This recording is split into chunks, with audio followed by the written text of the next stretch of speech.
ஜோதிட தகவலை ரொம்ப மிஸ் பண்ணியிருந்தீங்கன்னு நினைக்கிறேன். அதனால் நிறைய பேர் எனக்கு கால் பண்ணியிருந்தீங்க, மெசேஜ் பண்ணியிருந்தீங்க. இனிமேல் நான் ஒரு சிறப்பான தகவலோட தினமும் உங்களை சந்திக்கணும்னு நினைக்கிறேன். சரிங்களா? இப்போ நீங்கள் சிறப்பான தகவல் பார்க்கறதுக்கு முன்னாடி என்னோட சேனலை சப்ஸ்கிரைப் பண்ணாதவங்க பண்ணிக்கங்க. பக்கத்தில் இருக்க பெல் பட்டனை கிளிக் பண்ணுங்க. ஓகேங்களா? சரி, இப்போ சிறப்பான தகவல் நான் சொன்னேன்லங்க, அது என்ன? அதாவது இன்னைக்கு என்ன சொல்ல போறேன்னா மெடிக்கல் அஸ்ட்ராலஜி. அதாவது இப்போ பாருங்க, உலகத்துல நிறைய பேருக்கு நிறைய பிரச்சனைகள் இருக்கு இல்லையா? கடன் பிரச்சனை நிறைய, சில பேருக்கு எனக்கு திருமணம் ஆகாதவங்களுக்கு திருமண பிரச்சனை, திருமணம் ஆகலையே அப்படிங்கிறது, குழந்தை இல்லாதவங்களுக்கு குழந்தை இல்லையங்கிற பிரச்சனை இருக்கும். இப்போ நிறைய பேருக்கு உடல் ரீதியாக நிறைய பிரச்சனைகள் இருக்கும். ரைட்டுங்களா? அப்போ நம்ம இதுக்கெல்லாம் என்ன தீர்வு காணணும்? முதல்ல உடல் ஆரோக்கியமா இருக்கணும். ஆரோக்கியமா இருந்தா எல்லா பிரச்சனையும் சால்வ் பண்ண முடியும். அப்போ நம்ம அதுக்கு என்ன பண்ணணும்? உடல் ஆரோக்கியத்துக்கு என்ன செய்யணும் அப்படிங்கிறத இன்னைக்கு நம்ம பார்க்க போறோம். ரைட்டுங்களா? சரி, இப்போ நம்ம என்ன பார்க்கணும்? முதல்ல நான் உங்களுக்கு ஒரு விஷயம் சொல்றேன். அதாவது முகத்தின் அழகு அகத்தில் தெரியும்னு சொல்லுவாங்க இல்லையா?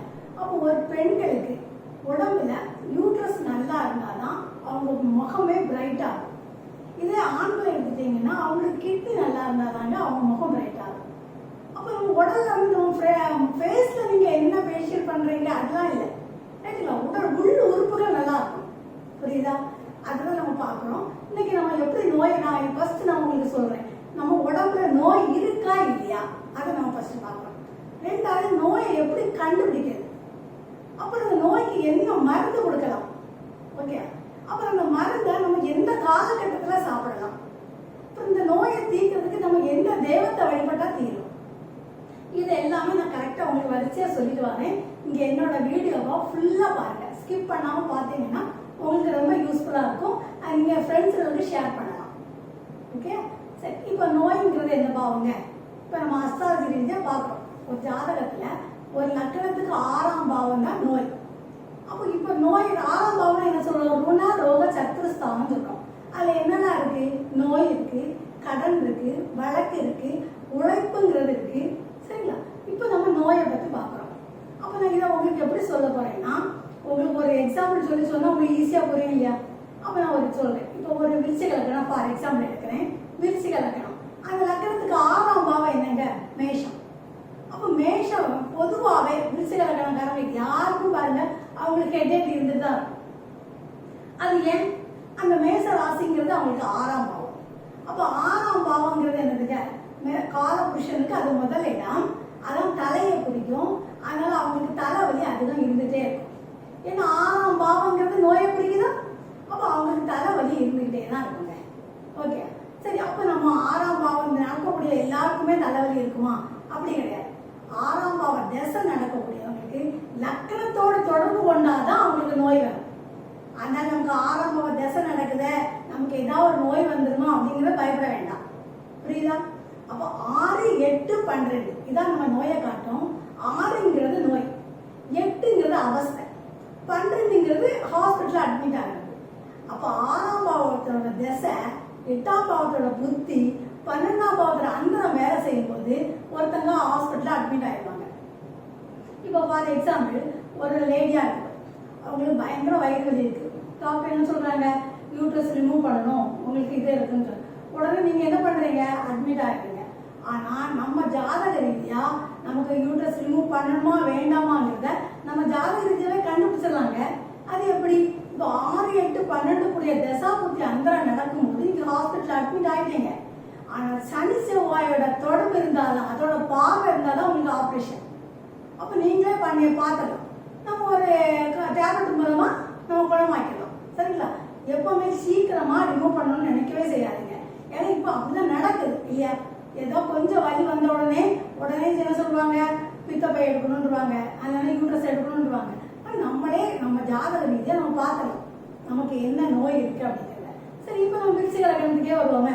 இப்போ 6ஆம் பாவம் தலை. ஒருத்தங்களுக்கு நல்ல தலைவலி இருந்துட்டே இருக்குங்க. அவங்களுக்கு அந்த தலைவலி எதனால வருது அப்படிங்கிறது தெரியவே இல்லை. அப்போ நம்ம என்ன பண்றோம்? நம்ம ஜாதகத்திலே பாருங்க, அந்த மேஷத்துல இப்போ ஃபார் எக்ஸாம்பிள் புதன் இருக்குன்னு வச்சுக்கோங்க. இந்த புதன் அஸ்வினி நட்சத்திரத்துல இருக்கு. அப்போ உங்களுக்கு நீங்க தலைவலிக்குன்னு சொல்லி என்ன பண்றீங்க? டேப்லெட் சாப்பிடுறீங்க. சாப்பிட்ட நேரத்துல குணமாகும். ஆனா தலைவலி மட்டும்தான் குணமாகும், ஆனா உள்ளுக்கு இருந்து வேலை செய்யிட்டே இருக்கும். அப்ப அது எப்படி? அதாவது புதன் கேதுவோட நட்சத்திரத்துல இருக்கும்போது கேதுங்கிறது என்னதுங்க மூளை. அப்போ மூளையில புதன் என்னது மெல்லிய நரம்புக்கு அதிபதி. அப்போ மூளையில் உள்ள மெல்லிய நரம்புல பாதிப்பு இருந்துகிட்டே இருக்கு. ரைட்டா? அப்போ நீங்க தலைவலிக்கு மாத்திரை சாப்பிட்டு குணமாகுமா? நிச்சயமா குணமாகாது. அப்போ நம்ம அது எதனாலங்கிறது நம்ம கண்டுபிடிச்சு தான் டாக்டர் நீங்க செக் பண்ணி பார்த்தீங்கன்னா அப்போ சொல்லுவாங்க டாக்டர் உங்களுக்கு நரம்புல ஒரு பாதிப்பு இருக்கு, மூளையில ஒரு கட்டி இருக்கு. இந்த கேதுங்கிறது நல்ல ஒரு விஷயம் புரிஞ்சுக்கங்க. கேது கண்ணுக்கு தெரியாத கட்டி. அப்போ நமக்கு மூளை நரம்புல கட்டி இருந்தாலும் நமக்கு தெரியாது.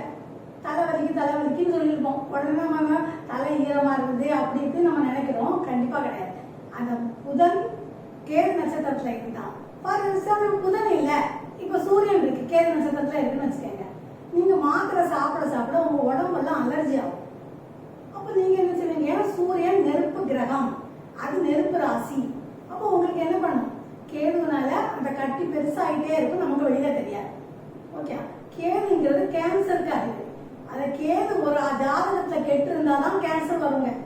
அதையும் நம்ம மனசிலாக்கிக்கணும். ரைட்டா? ஆனா நல்லா புரிஞ்சு எந்த கிரகம் நமக்கு என்ன வேலை செய்யுங்கிறத பார்த்துட்டீங்கன்னா அது தெளிவா புரியும். இப்போ ஃபார் எக்ஸாம்பிள் மேஷ லக்னக்காரங்களுக்கு 6ஆம் இடம் கன்னி. கன்னி என்னது? அது நிலராசி. அப்போ அவங்களுக்கு ஒரு அடிவயத்துல ஒரு வலி இருந்தாலும் குணமாயிடும். எனக்கு எப்பவுமே நோய் எதுக்கு வரும்னா நமக்கு அது என்ன ராசிங்கிறத ஃபர்ஸ்ட் பார்க்கணும். பஞ்சபூத அடிப்படையில நெருப்பு ராசியா இருந்தாதாங்க நோய். இப்போ மேஷங்கிறது சரராசியா, அப்ப சரங்கிறது வளர்ந்து கொண்டே இருக்கு.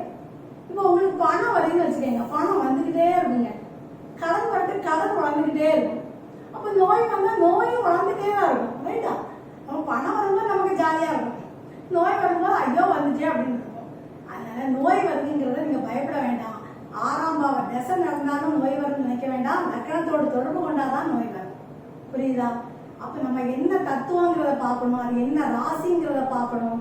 பார்த்தாதான் நோய் வரும். சரி, இப்ப நோயை கண்டுபிடிச்சிட்டோம், நோய்க்கு தீர்வு சொல்லிட்டேன். இப்ப என்ன பண்ணோம்? என்ன டேப்லெட் சாப்பிடலாம் அப்படிங்கிறதுக்குள்ள இப்ப நீங்க உங்க ஜாதகத்துல சூரியன் நல்லா இருக்குங்க. சூரியன் நல்லா இருந்தா நீங்க அலோபதி டேப்லெட் எடுத்தா உங்களுக்கு ஒர்க் அவுட் ஆகும். இப்ப உங்க ஜாதகத்துல சூரியன் கெட்டு கிடக்கு, நீங்க அலோபதி சாப்பிட்டுட்டே இருக்கீங்க, உங்களுக்கு அலர்ஜி தான் வரும். அப்ப நீங்க என்ன செய்வீங்க? இப்போ மேஷத்திலே சூரியன் சாரத்திலே இருக்கு, உங்களுக்கு காய்ச்சல் நல்லா இருக்கு, அதிகமா காய்ச்சல் வரும். ஏன்னா அந்த இடம் நெருப்பு கிரகம், அது நெருப்பு தத்துவத்துல இருக்கு. காய்ச்சல் அம்மா போடுறது வாய்ப்பு இருக்கு. இந்த மாதிரி இருக்கும்போது நீங்க சாப்பிட உங்க ஜாதகத்துல சூரியன் கெட்டு இருக்கு. அப்ப என்ன பண்ணுவீங்க? அப்ப அலோபதி டேப்லெட் எடுத்தா ஒத்துக்காது. ரைட்டா? அப்போ அவங்க என்ன, நம்ம ஜாதகத்துல இப்ப சனி நல்லா இருந்தா சித்தா இருக்கும். புரியுதா? குரு நல்லா இருந்தா ஆயுர்வேதா இருக்கும். அப்ப நம்ம ஜாதகத்துல எந்த கிரகம் நல்லா இருக்கோ அந்த கிரகத்துக்கு தகுந்தவாறு உள்ள மாத்திரை எடுத்துட்டீங்கன்னா உங்களுக்கு அது யூஸ்ஃபுல்லா இருக்கும். புரியுதா? இப்ப விருச்சிக லக்னக்காரங்களுக்கு இப்ப தலைவலி, ஏன் தலைவலிக்கு அப்படின்னு பாத்தீங்கன்னா அதுக்கு நம்ம என்னமா செய்யணும்? ஒரு உடல் ஆரோக்கியமாகிறதுக்கு 5ஆம் பாவத்தை பார்க்கணும். ஒரு ராசி அது முந்தைய ராசியை இதுக்கு எடுக்கும் இல்லையா? அப்ப 5ஆம் பாவம் நமக்கு நிவாரணம் வர்றதுக்கு 5ஆம் பாவம். அப்ப 5ஆம் பாவம் என்னது? அயன சயன போகஸ்தானம். அப்ப தூக்கம் அதிகம் இல்லாதனாலதான் விருச்சிக லக்னக்காரங்களுக்கு தலைவலி அதிகமா இருக்கு. அப்ப நீங்க நல்லா தூங்கி ரெஸ்ட் எடுத்தாலே உங்களுக்கு தலைவலி ரிலீஃப் ஆகும். புரியுதா? அப்ப எல்லாத்துக்குமே ஒரு ரிலீஃப் உண்டு. பொதுவாக உங்க ஜாதகத்துல பஞ்சமஸ்தானம் வலிமையா இருந்தா நோய் வரவே வராதுங்க. எத்தனை வயசானாலும் உங்ககிட்ட நோய் வரவே வராது. ஒரு சின்ன இது வந்தா டக்குன்னு குணமாயிடும். ஓகேயா? சரி, இப்ப நம்ம ஒரு தெய்வத்தை கும்பிட்டதா என்ன தெய்வத்தை கும்பிடலாம்? இப்ப விருச்சிக லக்னக்காரங்களுக்கு அது செவ்வாய் முருகக்கிழமை. அப்ப நீங்க முருகரை செவ்வாய்க்கிழமை அஸ்வினி நட்சத்திரம் சேர்ந்து வரக்கூடிய நாள்ல போய் என்ன செய்யணும்? தீபம் போட்டு நீங்க அர்ச்சனை பண்ணிட்டு வரணும். பொதுவா நெருப்பு ராசியில இருந்தீங்க, 6ஆம் பாவம் நெருப்பு ராசியா இருந்தா நீங்க தீபம் போட்டாதான் உங்களுக்கு கேட்கும். இதே நிலராசியா இருந்தா நீங்க அன்னதானம் போடணும். ரைட்டா? இப்படி ஒவ்வொரு ராசிக்கும் ஒவ்வொன்னு இருக்கு. ஓகேங்களா? நான் சொல்றது உங்களுக்கு புரிஞ்சிருக்குன்னு நினைக்கிறேன். நோய் எதனால வந்தது, எதனால தீர்வு கிடைக்குங்கிறதையும் சொல்லிட்டேன். இப்போ உங்களுக்கு நீங்க என்னோட சேனலை ஃபுல்லா பாருங்க. இது உங்களுக்கு ரொம்ப பெனிஃபிட்டா இருக்குன்னா நீங்க கமெண்ட்ஸ்ல போடுங்க. நான் எல்லா லக்னத்துக்கும் சொல்றேன் என்ன தெய்வத்தை கும்பிடணும். சரியா? நன்றி, வணக்கம்.